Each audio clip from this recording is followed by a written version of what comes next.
Kratos, क्या ये सच है? क्या हेडिस का राज्यकाल खत्म हो चुका है? सही सुना, पाताल लोक का देवता मारा गया। मारा गया? पता है क्रेटोस, मैं हमेशा से ऐसा नहीं था, ऐसा राक्षस जैसा। एक समय था जब मैं सारे ओलंपस का सबसे काबिल कारीगर हुआ करता था। ज़्यूस ने खुश होकर मेरी शादी खूबसूरती की देवी एफ्रोडाइटी से करवाई। मेरी माँ हेरा ने मेरी प्रतिभा का बखान किया। जिस दिन तुमने हेडिस को खत्म किया, मेरी दुनिया उसी दिन मुझसे छीन ली गई। और उसी दिन से ज़्यूस एक शैतान बन गया, जिसे तुम आज देख पा रहे हो। और उससे भी बुरा, वो मेरी प्यारी बेटी पेंडोरा को ले गया। और वही एकमात्र मेरे जीने की वजह थी। यहाँ रहकर मैं बार बार उसे बनाने की कोशिश कर रहा हूँ और बार बार नाकाम हो रहा हूँ। तो वो अब भी कहीं जिंदा है स्पार्टन, मैं महसूस कर सकता हूँ।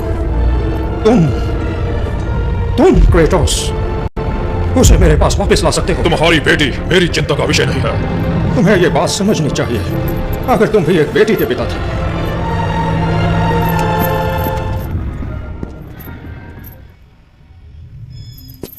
अपना उद्देश्य याद रखना क्रेटोस, हमारे पास वक्त बहुत कम है और ज़्यूस की मौत ही हमारी आखिरी उम्मीद है। एक बात जान लो अथीना, ज़्यूस की मौत निश्चित है।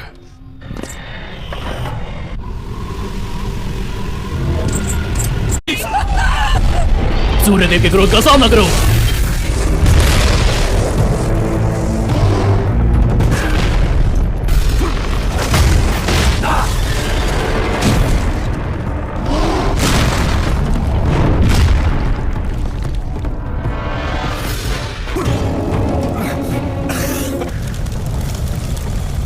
क्रेटोस, तुमने जो मुझ पर एहसान किया था वो मैं भूल नहीं सकता।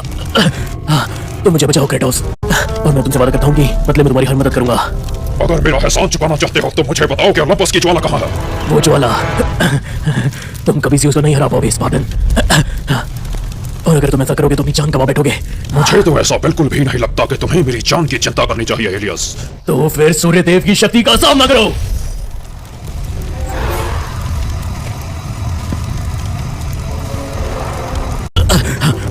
रुको, मैं तुम्हें सब कुछ बताता हूँ। अगर तुम्हें ज़्यूस को हराना है तो इस ज्वाला की शक्ति को हासिल करने के लिए तुम्हें उसमें कूदना होगा। झूठ मत बोलो हेलियस। हेफेस्टस ने मुझे बताया कि ज्वाला उसे छूने वाले को भस्म कर देती है। और तुम उस पर विश्वास कर रहे हो। वो बस ओलंपस की नजरों में गिरा हुआ एक संकी है। बस यही कारण है कि मैं उस पर विश्वास करता हूँ। मेरी मौत तुम्हें ज़्यूस तक नहीं पहुंचा पाएगी। यहाँ तुम्हारी सोच गलत है हेलियस।